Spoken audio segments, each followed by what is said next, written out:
And out comes the product, which is the virus spike.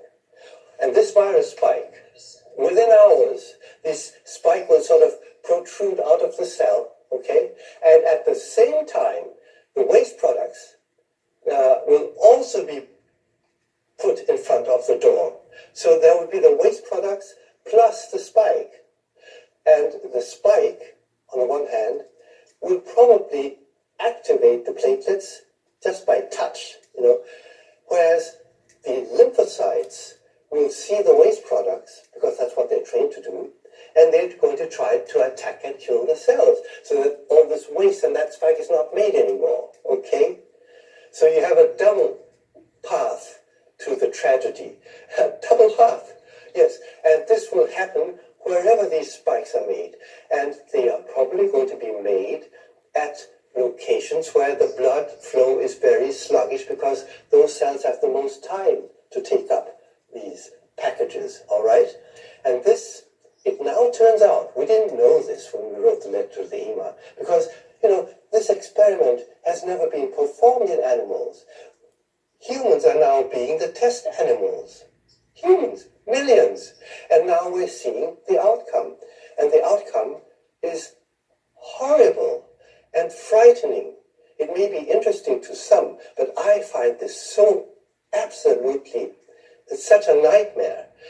But Dr. Bhakti, Dr. Bhakti, but you would say, they say in absolute terms only 12 or 13 people have died. You and I might say that there were more, but they would say this is providing 95% effectiveness. Why is that wrong? Why are they wrong to say, or first of all, how can they say that their vaccine is 95% effective in the case of Moderna or Pfizer, whichever one claimed that? Is that even a possible thing to say? I mean, isn't the virus 99.97% survivable for most people? How can they tell that the vaccine is 95% effective against preventing long-term illness or death? Of course it's nonsense. Of course they couldn't have shown this, because there weren't enough deaths to show. They would have had to vaccinate the whole world to show that maybe they saved so and so many lives. Now, I think I said this before. During the whole first wave of the pandemic, 52 people under 60 died because of or with the virus. 52 people.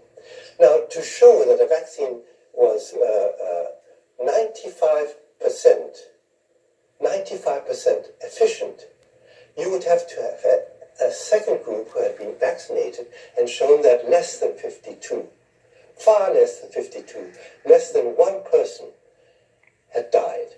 And of course, no trial could ever have shown that, and there is no trial. What they showed, or what they purported to show, because that also was not true, by the way, was that in the case of the Pfizer, I know the numbers there, they had 20,000 people who were not vaccinated and 20,000 who were vaccinated. And then they counted the numbers of COVID-19 cases in one group and in the other group. And they came up with numbers like 150 in the unvaccinated group got COVID-19, and only 10 in the vaccinated case group got COVID-19, so the vaccine was 90% or 95% efficient. I mean, it's so ridiculous. Why is that ridiculous? Why? Because how did they define COVID-19? Was it death? Of course it wasn't death.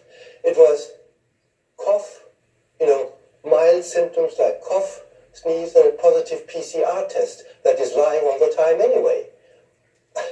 I mean, you don't go around saying how many people got a cold in one group, and so this vaccine has protected 150 people. When I read this, I stopped reading, because I knew that all this was bullshit. Excuse me, I say, don't go into, if you want to start wallowing around in shit, it's not good. What they said was, I think in the biotech case, it was 10 severe cases in the control group and 1 severe case in the vaccinated group. But so, my God, you vaccinate 20,000 people to save 9 people from severe God knows what severe meant. They were not on the ICU. They were not on ICU. They were not vitally endangered. And it was also because the test was positive, which was probably wrong anyway. So, You made a great, Dr. Bhakti, you made a great analogy in an interview I saw. You talked about tetanus vaccine. So tell us, like, when someone gets tetanus, what happens? You die. You die. Okay, in Thailand, 100 people get tetanus, 100 are going to die. In America, because your system is so good, if your doctors are still doing their job, by the way, which they're not anymore, you could save half the people's lives, or maybe even 70%, if your doctors are still working and thinking and using the instruments and training. So what does that tell us about the tetanus vaccine? So in other words, with tetanus, which untreated has a 100% or near 100% death rate, when we apply the tetanus vaccine, which people can talk about the safety issues in its manufacture, but in principle, it works. Is that not correct? Yes. That's why the tetanus vaccination is good. And that's why I've always taught my students, that they should get vaccinated against tetanus, and they should get revaccinated after 10 or 20 years. It doesn't, the side effects are really so small, the risks are so small, and the benefit is so huge that there can be no question about it. So contrast that with, so in other words, you can protect 10 out of 10 people with a tetanus vaccine, and you can tell that it's working because if they're exposed to tetanus, they don't die. Right. Whereas here, they might not have died in any way, right? Right. They wouldn't have died, but you go around killing them now with the vaccine, one, and secondly, maiming others for life. Because, even in the vaccination trials, it turned out that several hundred people who got vaccinated got such severe side effects that they had to be treated in the hospital. Okay? So, on the one hand, you might have prevented, but I don't believe this anyway, 9 severe cases.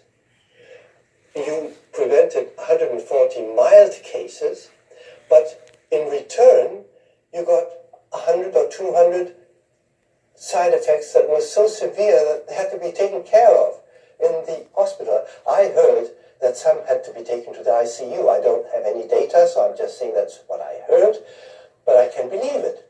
And I don't want to know whether there have been even worse effects that